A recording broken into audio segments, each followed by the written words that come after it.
साथियों, आज आप सबकी सेवा में प्रस्तुत करते हैं सुदामा जी का महात्म्य। कभी कभी क्या होता है, हम लोग नहीं जान पाते कि भगवान हमको क्या दे रहे हैं और हम उनको कैसे वापस कर देते हैं, ये भी हम नहीं जान पाते। कैसा है ईश्वर का मंगलमय विधान। तो सुनिए कथा में विस्तार पूर्वक सुदामा जी का महात्म्य। ये सब कोई जानता है।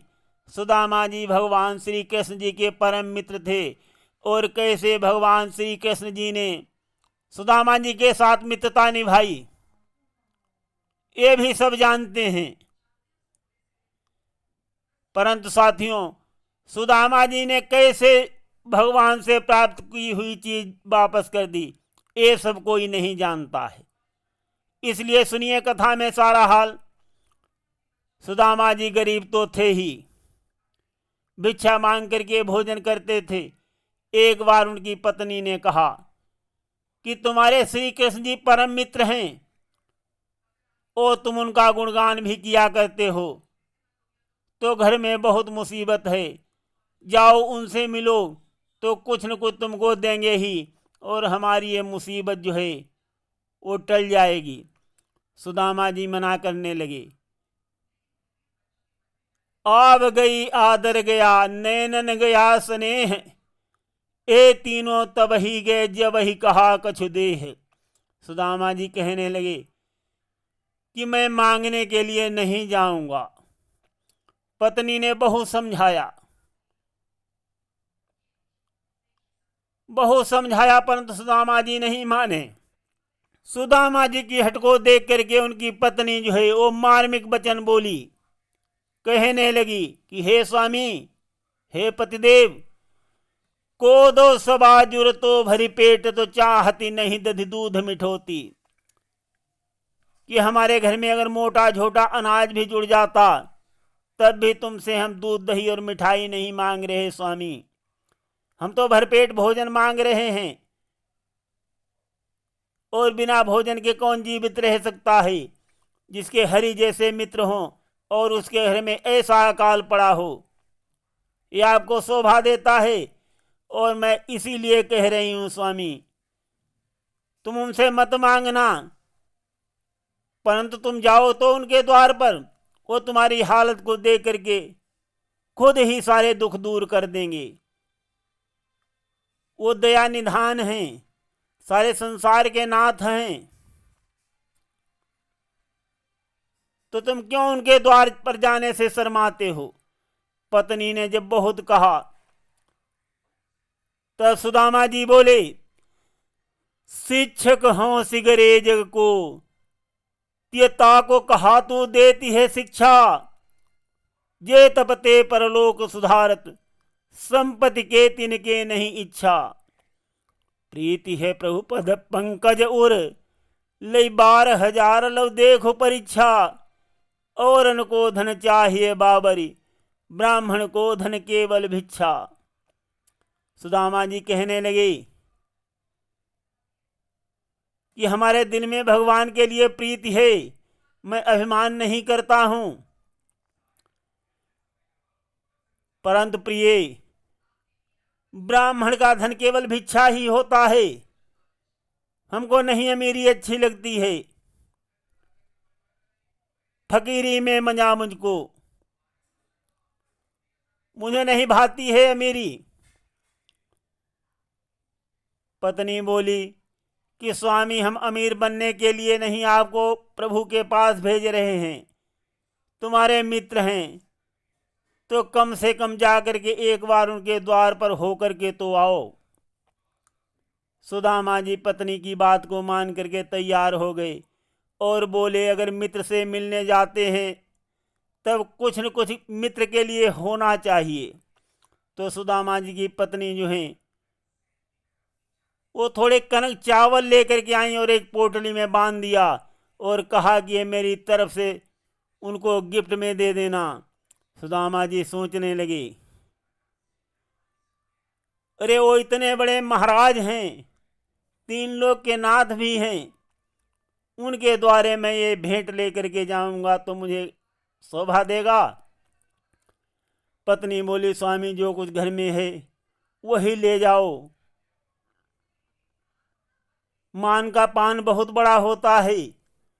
पत्नी की बातों को सुनकर सुदामा जी कनक की पोटली लेकर के चल दिए। और इधर भगवान नारायण ने रुक्मिणी से कहा कि देखो आज मेरा मित्र आ रहा है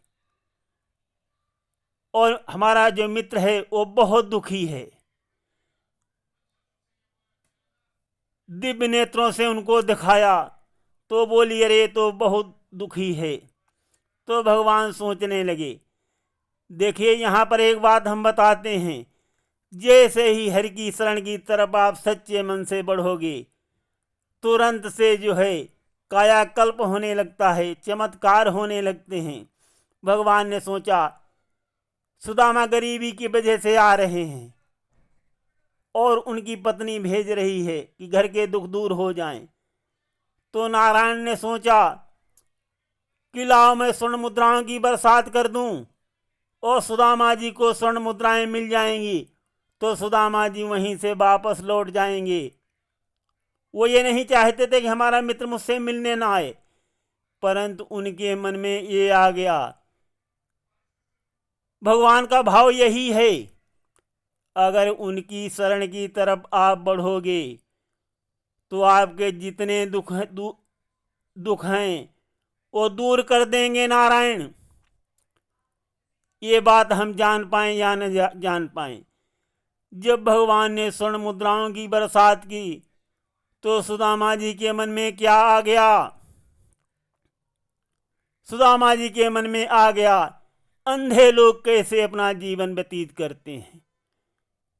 तो उन्होंने अपनी आंखें बंद कर लीं और स्वर्ण मुद्राएं बरस रही आसमान से और वो सुदामा जी के पैरों में लग करके उछल उछल कूद कूद कर इधर उधर जा रही। भगवान ने कमला रानी से कहा अपनी, कंचन कमला कर गहे बरसत कंचन नीर, जाके माथ दरिद्र है बूंद न पड़त शरीर। देखिए सुदामा जी की गरीबी को मिटाने के लिए हमने स्वर्ण मुद्राओं की बरसात कर दिया और सुदामा जी उनको पैर की ठोकर से मारते हुए चले आ रहे हैं। भगवान मुस्कुरा रहे हैं। अपने महलों में अपनी रानियों के साथ में बैठे हुए। ऐसे तो श्री कृष्ण भगवान योगीराज थे, परंतु लीला भगवान की होती है, वो जो ऐसी लीला दिखाना चाहें वैसी लीला अच्छी ही होती है। तो इस प्रकार से सुदामा जी बढ़ते हुए द्वारिकापुरी के द्वार पर आ गई और वहां पर द्वारपालों से कहा कि श्री कृष्ण जी का भवन कौन सा है। तो द्वारपालों ने जैसे ही भगवान का नाम सुना चौंक गए, बोले कि आप कहाँ से आ रहे हैं। तो बताया कि मैं उनका मित्र हूं। द्वारपाल घबरा गए, अरे भगवान के मित्र इतने दीन कैसे हो सकते हैं। तुरंत जाकर के द्वारपाल अंदर गया और भगवान को खबर की। द्वारपाल भगवान को बता रहा है, शीस पगान झगा तन में, प्रभु जाने को आही बसो के ही ग्रामा, धोती फटे से लटे दुपटे, रूपाएं उपाहन की नहीं श्यामा। द्वारे खड़े हो दिज दिरवल देखी रहो चकिसो वसुधा अभिरामा, पूछत दीन दयाल को धाम, बतावती आपुनु नाम सुदामा। जैसे ही द्वारपाल ने भगवान श्री कृष्ण जी को बताया कि द्वार पर एक बहुत ही निर्बल आदमी खड़ा हुआ है और वो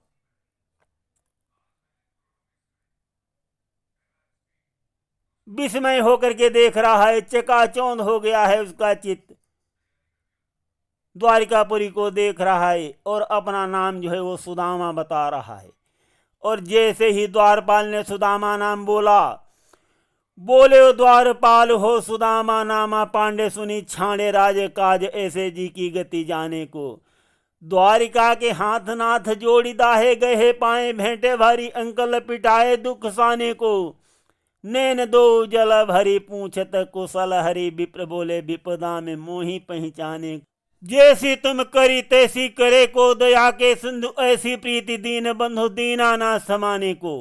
सुदामा जी ने उत्तर दिया भगवान नारायण हरि को, और वो सुदामा जी को गले लगाते हुए हाथ पकड़ के अपने महलों तक ले गए और उनके पैरों को धोने लगे। और जैसे पैरों को देखा, भगवान आंसुओं से रोने लगे। ऐसे बिहाल बेवाइन, सो पग कंटक जाल लगे पुनि जोए।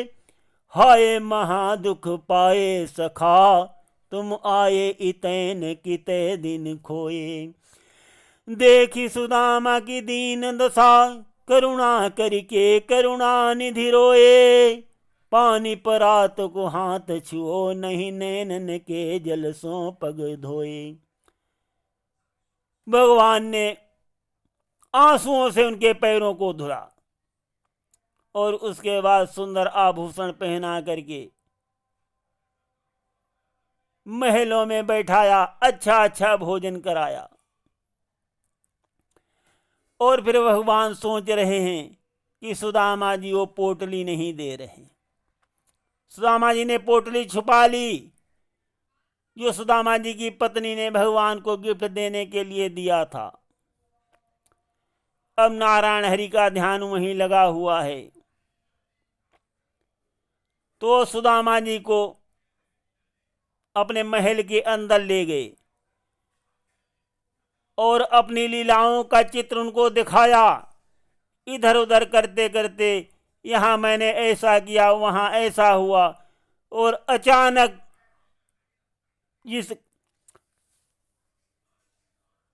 उसमें सुदामा जी बगल में चावल दाबे हुए थे, उसी हाथ की तरफ इशारा कर दिया कि वहां ऐसा हुआ था। सुदामा जी ने अचानक वो हाथ उठा करके इशारा किया तो पोटली जो है वो नीचे गिर गई। भगवान ने दौड़ करके उठा ली वो पोटली, और पोटली उठाने के बाद सुदामा जी को उल्हेना देने लगे। भगवान गिल्ला शिकवा करने लगे। क्या बोले? आगे चना गुरु मातु दिए, ते लिए तुम चाबी हमें नहीं दीने। श्याम कहे मुस्काए सुदामा, सो चोरी की बानी में हो जो प्रवीणे। गांठरी कांख में चाबी रहे, तुम खोलत नाही सुधारस भीने। पाछली बानी अजोन तजे, तुम तैसे भाव के तंदुल कीने। भगवान श्री कृष्ण जी उनको उल्हना देते हुए सुदामा जी को वो चावल की पोटली ले लेते हैं और खोला,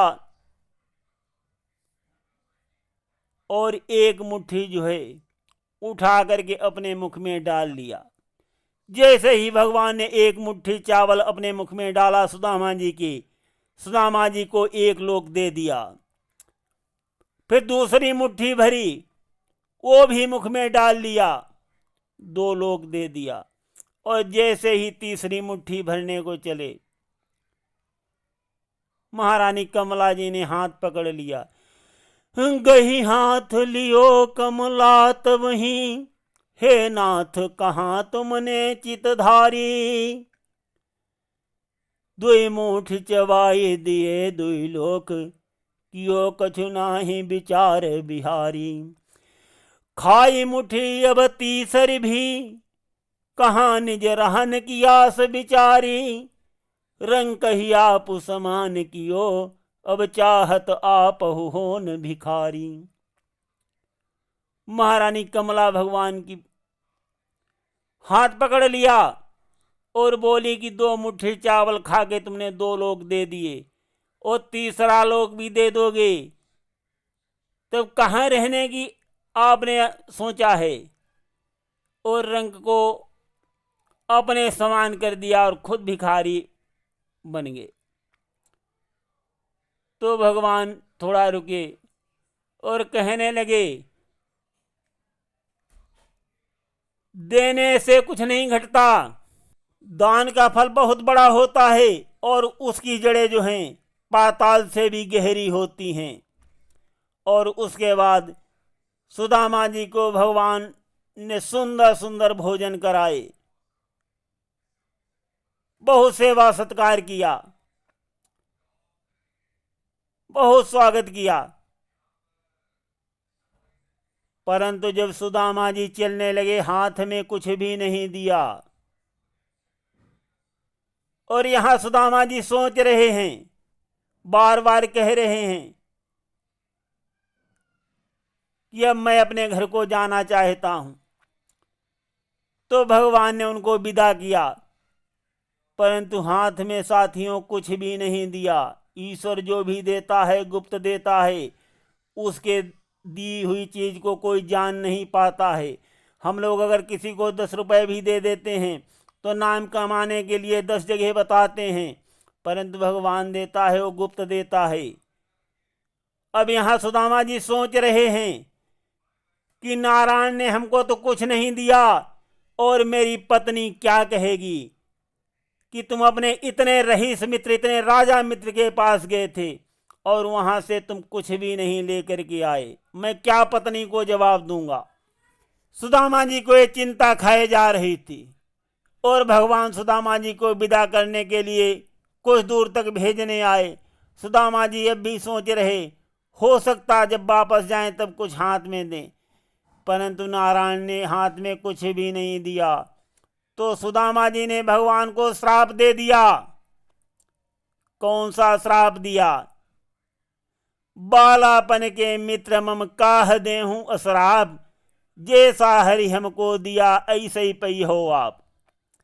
देखिए साथियों, भगवान ने तो उनको 2 लोक दे दिए थे, परंतु उनकी समझ में नहीं आया, सुदामा जी समझ नहीं पाए और तुरंत उन्होंने भगवान को कैसे वापस किया, वो भी श्राप देके, तैसे ही पई हो आप।